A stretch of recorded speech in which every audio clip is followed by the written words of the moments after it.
Bounces, breaks, and babies get the Flyers back on track as the Flyers are now 1 point behind the Detroit Red Wings with a 4-1 win in Brooklyn against the New York Islanders. Hello, ladies and gentlemen. My name is Patrick Glenn, and welcome back to the Orange and Black Attack as the Flyers came out and played a solid game in Brooklyn as they beat the Islanders 4-1 on a very good game for the Flyers. Let's get into this.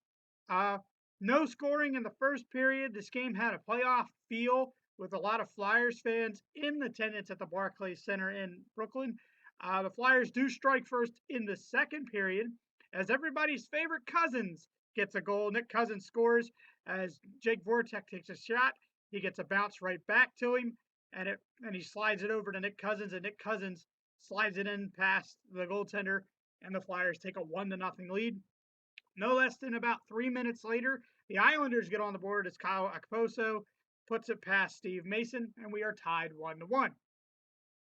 Flyers, the Islanders through the midway point of the second period, took over and named a tune in a hockey game, like I said last time, what the Penguins did, but the Flyers were able to bounce back. Flyers penalty kill again was great in this game. Even though they are missing one of their key penalty killers in Chris Vandevelde, who is serving his suspension. I forgot to mention that. That was a big story. But his suspension is done. He was serving 2 games. He will be back in the lineup hopefully tomorrow night against Columbus. But the Flyers do kill off a penalty, and they do get a break this time after it hits the linesman, and Brandon Manning is able to wrist one past the goaltender. Congratulations to Brandon Manning on his very first NHL goal. As he was a guy in the penalty box, he was able to get his first NHL goal, and the Flyers take a 2-1 lead going into third period. And that's when the Flyers would just clamp down and play wonderful hockey.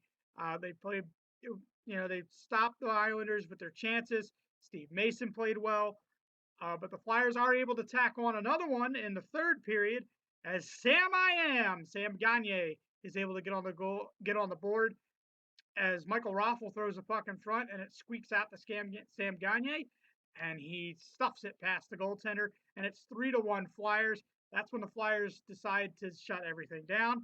The Islanders pull their goaltender with about 3 minutes and 9 seconds left to play. A lot of teams have been doing that a lot lately. This goes to show that no lead is safe in the NHL. But Steve Mason becomes Stone Cold Steve Mason, and he shuts the door on the Islanders. And Claude Giroux caps the Flyers, scoring off with an empty net goal to make it 4-1. Good positives coming out of this game. The Flyers win 4-1. They are a point behind. Detroit now, who was idle tonight. But both the Flyers and the Red Wings play tomorrow night. The Flyers have a chance. If the Red Wings lose, the Flyers have a chance to overtake them.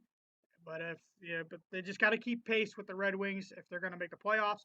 They're exceeding expectations this year. The Flyers are. Nobody expected them to be this close to the playoffs. But if you get in, anything can happen, as evident to the 2010 Flyers team that went to the Stanley Cup final against the Chicago Blackhawks. But positives coming out of this game: the Flyers played really well on the road. The Flyers are 2-1-1 against the Islanders this year. They've got one more game against the Islanders later in the year. Is the last game of the season, the makeup game from the snowstorm. So the Flyers play the Islanders one more time. Flyers are right back at it tomorrow night at 7 o'clock on Comcast Sportsnet as they head to the Columbus Blue Jackets, to Columbus, Ohio, to face the Blue Jackets. The Blue Jackets always play the Flyers hard. Last time these two teams met, the Flyers were able to dominate the Blue Jackets with a 6-0 win. But the Blue Jackets are always one of those teams that the Flyers cannot seem to shake and beat. The Flyers' problem in the last few years is that, they beat the teams that they need to beat, like the good teams, like the Islanders, but then they fall flat on their faces against the teams that are lower in the standings, like the Columbus Blue Jackets. So hopefully the Flyers will come out. Michael Neuwirth is hurt. He's out 3 weeks for a lower body injury. That means Anthony Stolzar will be the backup to Steve Mason. So it looks like Steve Mason is gonna have to play like he did tonight if the Flyers are gonna make the playoffs. But if not, good season so far. The Flyers are playing very, very well down the stretch here. In their last 12 games, they are 9-2-1, which is the best in the NHL at the moment. But good win tonight I want to say on the island because that's what I'm normally used to saying, but in Brooklyn against the Islanders with a 4-1 win. Just got to turn around tomorrow night. No rest of the wicked.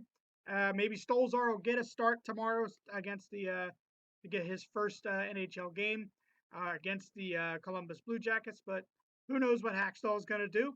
The Flyers will have Chris Vandevelde back in the lineup tomorrow night. So tomorrow night, Philadelphia Flyers and the Columbus Blue Jackets from Columbus. That is 7 o'clock Eastern Standard Time for the for those who live on the East Coast, and 4 o'clock for those who live on the West. And the game is on Comcast Sportsnet for those who live in the Philadelphia area. And as I always say, good night and good hockey.